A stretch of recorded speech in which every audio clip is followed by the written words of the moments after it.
بسم الله الرحمن الرحيم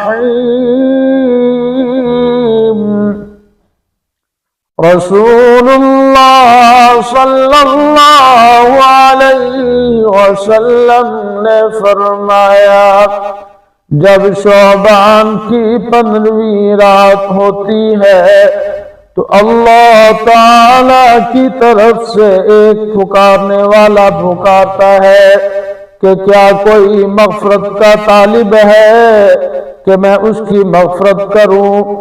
کیا کوئی مانگنے والا ہے کہ میں اس کو عطا کروں؟